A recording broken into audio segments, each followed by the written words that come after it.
Dr. Ranganathan, there is a reason why this keeps happening again and again. Congress, JDU, TDP. Good evening, Pranesh, and good evening to my fellow panelists. Before I come to the thrust of the debate out here, let me deal with this outrageous analogy and equivalence that some panelists are drawing with the Kumbh. It is fallacious and facetious, I beg your pardon, on two counts. Number one, only the Hindu temples and the Hindu temple land is under the control of the state. So the state has an obligation to spend money that it leaches billions of, a fraction of it, on Hindu festivals. If the mosques were under the control of the state, then yes, many Muslim festivals also the state should spend some money. In fact, for maintaining law and order, as the ignorant panelist does not perhaps know, there is Tablighi Iltija happens every year where tens of millions of Muslims congregate. The state pays for the law and order maintenance there.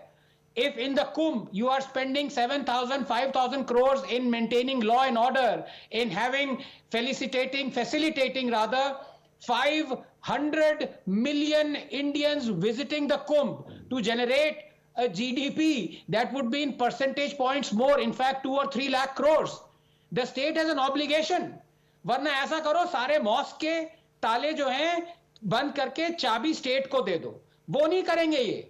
Mask को control करना है, Hindu temples को control करके उनका पैसा लूटना है और वो इमाम्स की सैलरीज में देना है. ये इंडियन सेक्युलरिज्म है. Now if I can come to the thrust of the topic. Look, unless we deal with the psyche of appeasement, Pranesh, this kind of murderous game will continue and will destroy the country.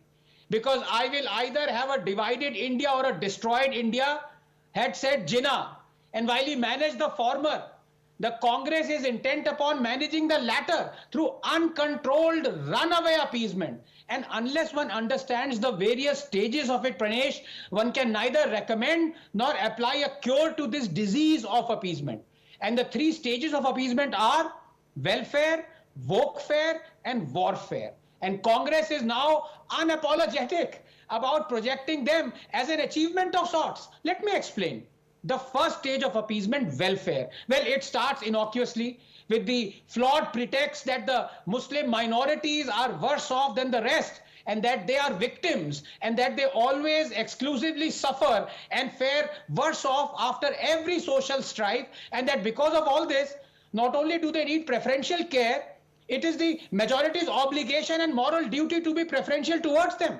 Not for nothing did Prime Minister Manmohan Singh assert that Muslims have the first right to resources. And so you have the state giving Muslims Hajj subsidy for decades, giving blanket reservations to Muslims, rich or poor, homeless or billionaire, by snatching it from the OBC quota, using taxpayers' money to host grand iftar parties, asking government-run UGC to fund minority institutions that keep 50% seats reserved for minorities, plundering state coffers to pay monthly salaries to tens of thousands of Maulvis, giving scholarships and shadi shaguns to Muslim women, providing midday meal dining hall for only those schools having 70% or more minority students, giving interest-free loans to set up shops on Waqf land, funding hundreds of madrasas, the Islamic schools, and all this while grandly proclaiming that it is a secular state. That is total demarcation between state and religion. The next stage of Muslim appeasement, Pranesh, is more dangerous, wokefare.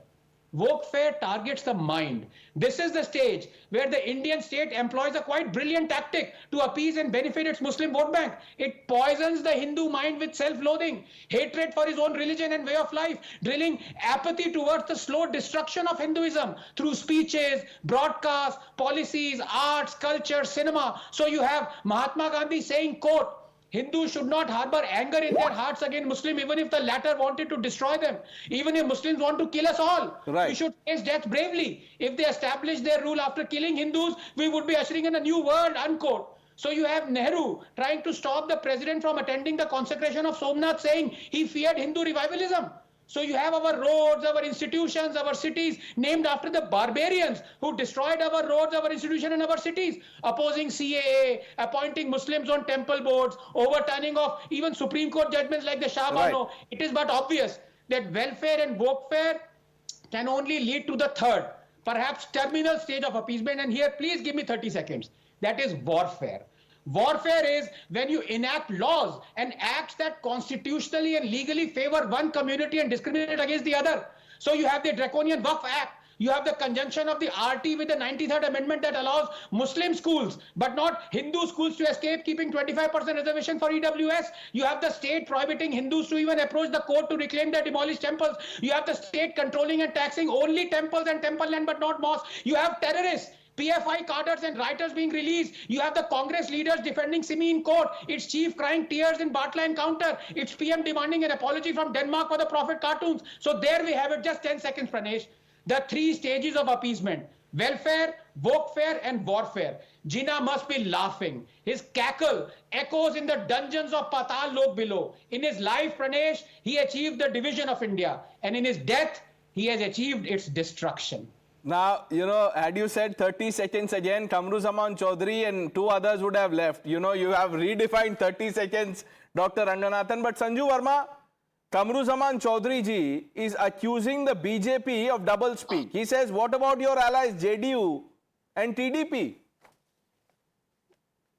Pranesh, I hope I will get ample time to make my points. First and foremost, let's get one thing very clear. Beyond rhetoric, let us talk about hard numbers. Revanth Reddy says that he wants to allow, school teachers, college teachers, contractual workers, public sector employees, lower hours of work during Ramadan so that they can attend to their religious festivities. Now, my simple point is this. There is nothing wrong if you want to give 1 hour or 2 hour leeway to a school teacher or to a college professor if he or she wants to take part in the Ramadan festivities. But I have a problem when the Congress refuses to actually acknowledge that all that it has done in the last 7.5 decades of post-independent India for the Muslim community is only tokenism. And I'll tell you why.